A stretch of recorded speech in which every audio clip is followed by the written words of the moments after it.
Ya, halo teman-teman. Saya Rizky, Ketua Kelompok 7, dan akan mewakilkan kelompok saya untuk mengatakan sepatah kata untuk membuka presentasi kelompok kami mengenai edisi ekosistem. Nah, saksikan ya teman-teman. ABC Ecosystem. Apa itu ABC Ecosystem?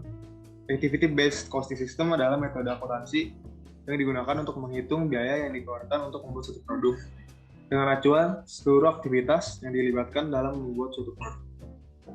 Fokus dari ABC Cost System adalah biaya, mutu, dan faktor waktu, di mana sistem ini memfokuskan perhitungan biaya berdasarkan seluruh aktivitas selama proses produksi, sehingga perhitungan dari sistem tersebut menghasilkan data yang lebih akurat.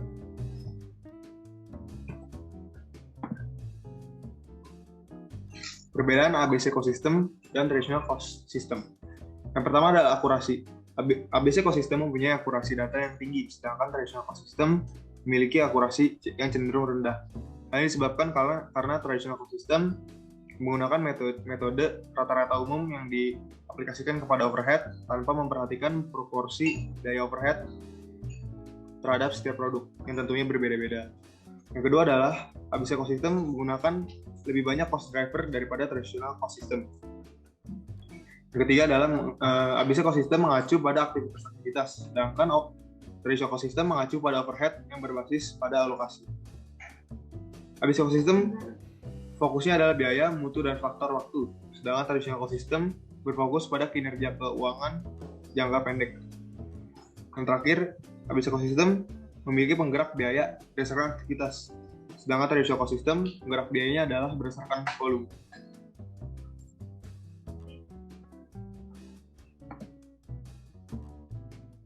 Apa yang dimaksud dengan activity dalam activity based costing? Dalam activity based costing adalah penyedia informasi perihal aktivitas dan sumber daya yang dibutuhkan untuk melaksanakan aktivitas tersebut. Ini juga menyediakan informasi perihal aktivitas dan sumber daya yang diperlukan untuk melaksanakan aktivitas tersebut. Ada 4 jenis activity based costing. Yang pertama ada product level activity. Ini adalah biaya yang memiliki sebab akibat dengan setiap produk atau jasa yang dihasilkan. Contohnya adalah desain produk, keterlibatan dalam perubahan rekayasa, modifikasi, dan pembeli suku cadang yang diperlukan oleh pabrik. Yang kedua adalah facility level activity. Biaya ini digunakan untuk aktivitas dan sama sekali tidak ada hubungannya dengan kegiatan produksi, melainkan menjadi salah satu alat untuk melancarkan proses produksi. Contohnya adalah asuransi, penutupan buku setiap bulan, gaji manajer pabrik, dan penyediaan keamanan untuk pabrik. Yang ketiga ada unit level activity. Ini terjadi pada saat melakukan perbaikan mesin dan pada saat produk tersebut jadi. Unit level activity ini termasuk biaya bahan langsung, tenaga kerja langsung, dan pemeliharaan mesin. Yang terakhir ada batch level activity. Biaya ini adalah biaya yang dikeluarkan setiap kali kelompok batch unit diproduksi dan serangkaian langkah dilakukan. Pesanan, pembelian, pengaturan teknologi mesin, dan pengecekan kualitas barang adalah contoh batch level activity.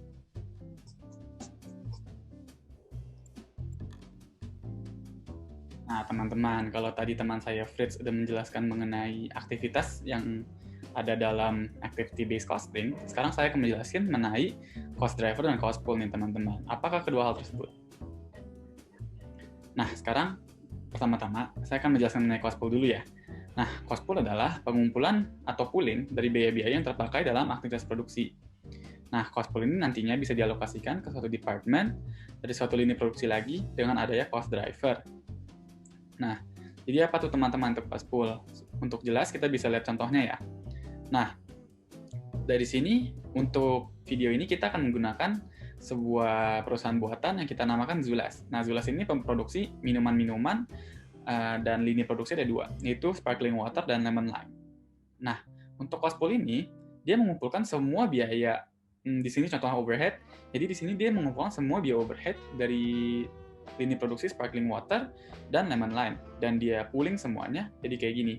Nah, equipment setup untuk financial month-nya produksi sparkling water dan lemon lime itu $1,200. Ini adalah total dari atau pooling dari aktivitas setup yang dilakukan untuk setup mesin, produksi sparkling water dan lemon lime. Nah, sama contohnya dengan moving material, $900, quality control 1.500, shipping dan lain-lainnya. Jadi ini adalah pooling dari semua biaya atau biaya overhead di contohnya ini yang dilakukan untuk memproduksi sesuatu atau pengumpulan biaya dari semua lini produksi ya teman-teman. Nah, tadi kan saya sudah menjelaskan kalau cost pool itu bisa dialokasikan dengan cost driver. Nah, cost driver itu apa teman-teman? Nah, cost driver itu adalah penyebab dasar atau karakteristik dasar dari sebuah biaya. Nah, bisa juga diartikan sebagai sebuah unit aktivitas yang bisa menambah biaya aktivitas. Nah, teman-teman, kita bisa menggunakan cost driver untuk mengukur biaya yang terpakai untuk melakukan sebuah aktivitas, seperti yang saya bilang tadi. Dan setelah itu, saat kita berbicara mengenai activity-based costing atau ABC, cost driver itu disebut sebagai activity driver dan bisa diklasifikasikan menjadi dua, yaitu non-unit level dan unit level. Apa itu non-unit level dan unit level, teman-teman? Nah, pertama, saya akan menjelaskan mengenai unit level cost drivers dulu ya. Nah, sebelum kita menjelaskan mengenai cost driver ini, apa itu unit level cost? Nah, unit level cost itu biaya yang berubah seiringan dengan tingkat produksi. Jadi, kalau kita memproduksi satu unit dari sebuah produk, unit level cost akan otomatis proporsional dengan produksinya akan meningkat.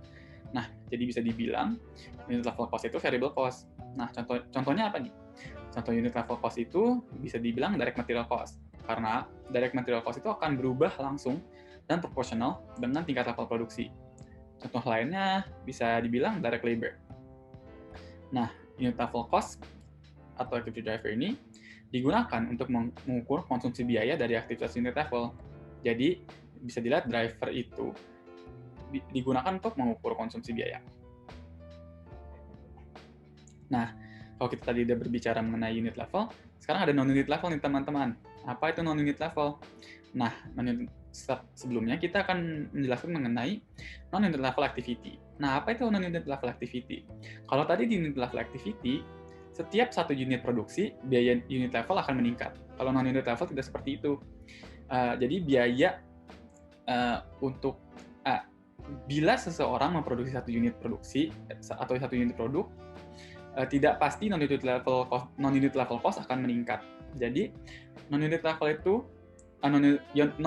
cost itu hanya akan meningkat dalam sebuah jangka waktu atau jangka produksi tertentu.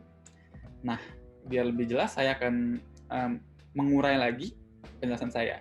Nah, saat berbicara mengenai ABC, ada 3 jenis non-unit level activity yang kebanyakan sudah dijelaskan oleh teman saya Fitz tadi. Jadi pertama adalah batch level. Nah, cost driver-nya itu berubah seringan dengan jumlah batch produk yang diproduksi. Jadi bukan satu unit produk, tapi dengan jumlah batch produknya. Dan kedua adalah product sustaining, yang cost driver-nya bisa berubah beriringan dengan jumlah lini produksi yang ada. Dan terakhir adalah facility sustaining, dan cost driver-nya tidak berubah seiringan dengan produksi, akan tetapi harus tetap ada untuk keberlangsungan pabrik. Nah, contohnya apa? Contohnya adalah plant manager ya, teman-teman. Nah, teman-teman, untuk memperjelas lagi nih, saya akan memberikan sebuah contoh dari sebuah pabrik, yaitu tentu saja pabrik Zulas ya. Nah, teman-teman, di step pertama, itu adalah produksi barang-barang sendiri.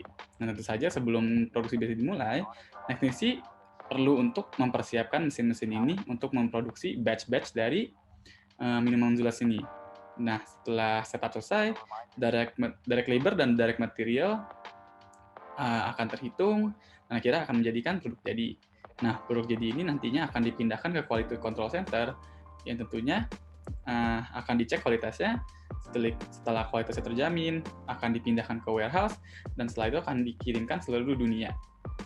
Nah, untuk memastikan semua aktivitas ini berjalan lancar, ada seorang plant manager yang kita namakan Pak Bob.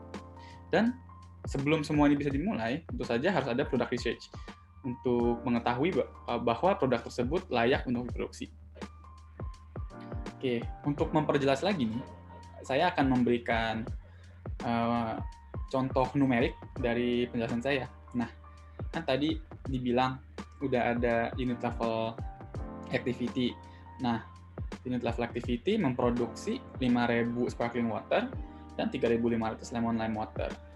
direct material, itu tentu cost drivernya adalah units produced. Karena proporsional dengan units produced, direct material akan meningkat. Setelah itu ada direct labor hour, dan direct labor itu bisa dibilang cost drivernya adalah direct labor hours, karena meningkatnya direct labor hours akan meningkatkan biaya direct labor. Sama halnya dengan setup machine setup ya, teman-teman. Machine setup itu cost drivernya adalah setup hours tentu saja. Soalnya bila kita menggunakan lebih banyak jam untuk membereskan atau men-setup mesin, tentu saja biaya setup mesin akan meningkat. Sama halnya dengan number of moves, quality control, dan number of shipments. Nah, bisa dilihat teman-teman, setup hours, number of moves, quality control hours, number of shipments ini adalah non-unit level cost drivers, dan mereka adalah batch level. Karena dengan selesai satu batch baru bisa dilakukan aktivitas-aktivitas ini.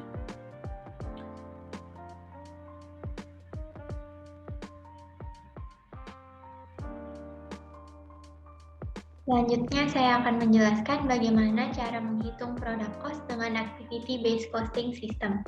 Berikut adalah soal yang akan saya bahas.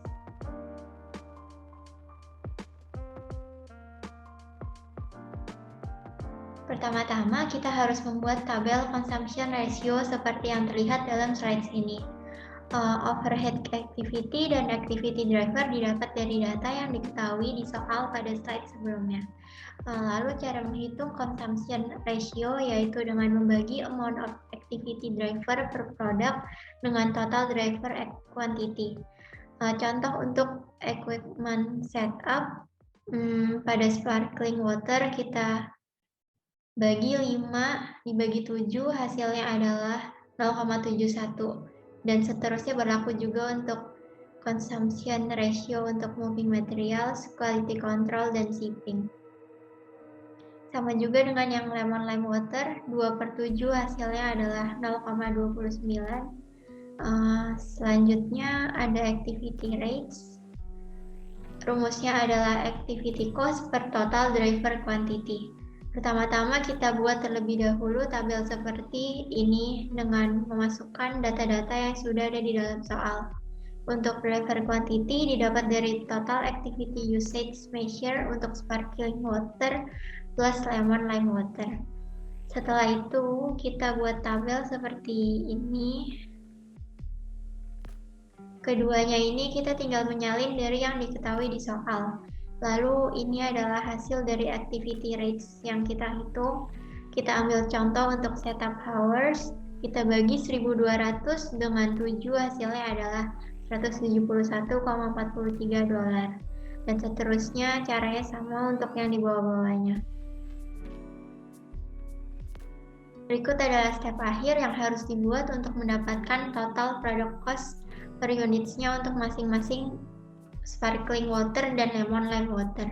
Ini kita kalikan activity rates-nya dengan jumlah setup hours untuk sparkling water dan seterusnya. Kita jumlahkan dan kita akan mendapatkan total manufacturing cost-nya. Setelah itu hasilnya kita bagi dengan units produced yang sudah diketahui di soal. Kemudian didapat total cost per unit untuk sparkling water, dan cara tersebut kita pakai juga untuk menghitung unit cost lemon lime water. Jadi unit cost untuk sparkling water adalah sebesar $1,57 dan $1,33 untuk lemon lime water. Ya, di sini kami akan menjelaskan kelebihan ABC cost system dibanding tradisional cost system. Yang pertama, pengukuran profitabilitas yang lebih baik. Sistem ABC menyajikan biaya produk yang lebih akurat dan informatif, mengarahkan pada pengukuran profitabilitas produk yang lebih akurat dan keputusan strategis yang diinformasikan dengan lebih baik tentang penetapan harga jual, lini produk, dan segmen pasar. Kedua, keputusan dan kendali yang lebih baik. Sistem ABC menyajikan pengukuran yang lebih akurat tentang biaya yang timbul karena dipacu oleh aktivitas, membantu manajemen untuk meningkatkan nilai produk dan nilai proses dengan membuat keputusan yang lebih baik tentang desain produk, mengendalikan biaya secara lebih baik, dan membantu perkembangan proyek-proyek yang meningkatkan nilai. Yang ketiga, Informasi yang lebih baik untuk mengendalikan biaya kapasitas, sistem ABC membantu manajer mengidentifikasi dan mengendalikan biaya kapasitas yang tidak terpakai dalam pengambilan keputusan bisnis.